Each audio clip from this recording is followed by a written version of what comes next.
Hi, today I'm going to talk to you about the different dynamic routing protocols as a part of my advanced networking course. If we look at the dynamic routing protocols, we can divide them into first two different types. It's either the interior gateway protocols or the exterior gateway protocols.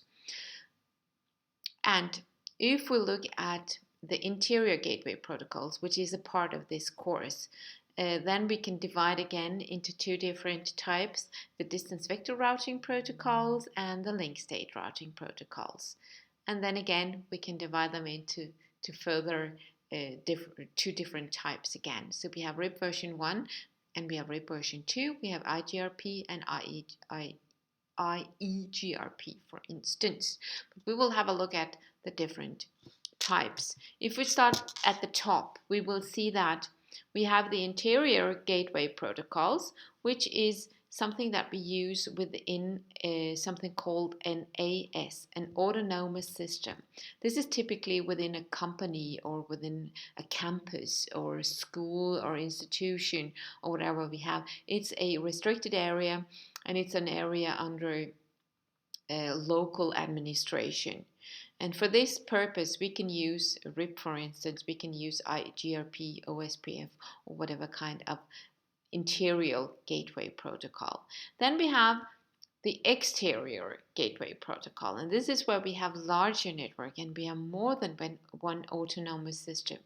And it is also when we want to route between the networks on the internet. So the exterior gateway protocols is something that is used to route between very large networks and on the internet.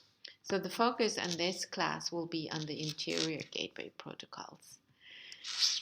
When we look at the interior gateway protocols, we have two types. We have distance vector routing protocols and link state routing protocols. The simplest one is the distance vector, where we have a distance and we have a vector, so that we have a direction. If we, for instance, in RIP, where we just count the hop count and say, okay, if you hop 3 routers ahead in that direction, you will reach the network. So it's always some kind of a direction, and it is a distance.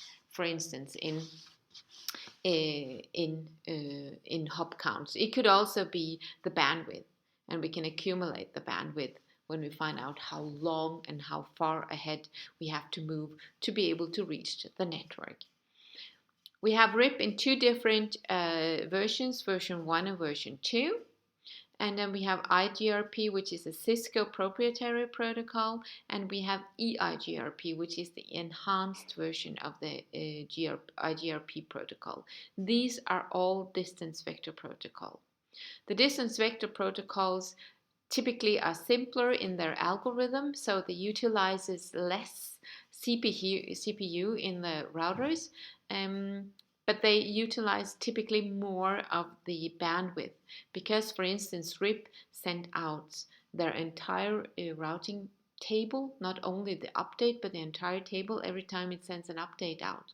Whereas, for instance, EGRP only sends out updates. So it's the updates from that protocol is smaller, but typically larger updates, but less complex algorithms for finding the best path. The link state routing protocols are more complex in their algorithm, and normally they will also keep a map of the entire network. The distance vector routing protocols know only about their neighbors, and they know something about how far the networks are from their neighbors. They do not know exactly how the networks are placed, whereas a link state, you have sort of like a complete map of the network. And it knows the state of the different links between the routers as well. So it typically knows and only sends out information about the things that has changed, and then the state of the different links will be updated. And it's better to find the best path between the different networks. And for instance, a link state, the The link state protocols are OSPF, which is an open or standard protocol, and also the ISIS, which is a popular in provider networks. But normally what we are going to work with is the OSPF protocol.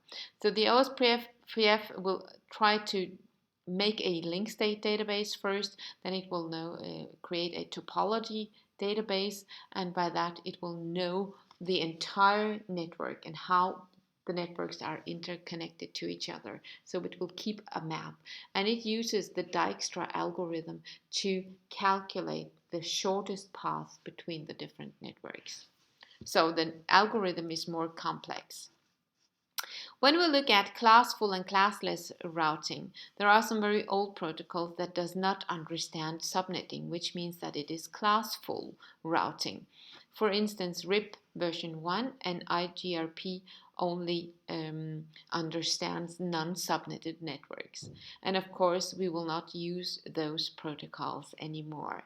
So we have today we need to have protocols that understand subnetting. That means it understands CIDR, uses classless interdomain routing, and also variable length subnet mask, VLSM.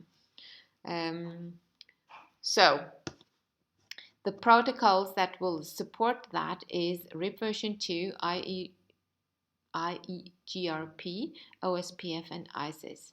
They both support VLSM and CIDR, and they also have their own version for IPv6. So if we look at an overview of the different protocols, we have the distance vector over here, RIP version 1, 2, IGRP, and EIGRP.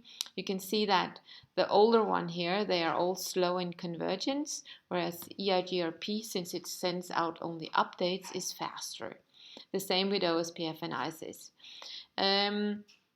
RIP version 2 and version 1 and also IGRP will work well in very small networks, but whereas EIGRP, OSPF, and ISIS is okay in larger networks as well.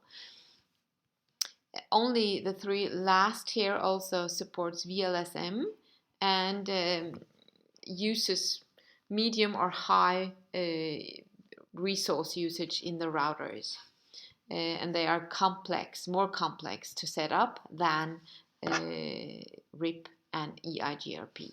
But of course, what we use today is either EIGRP or OSPF or ISIS.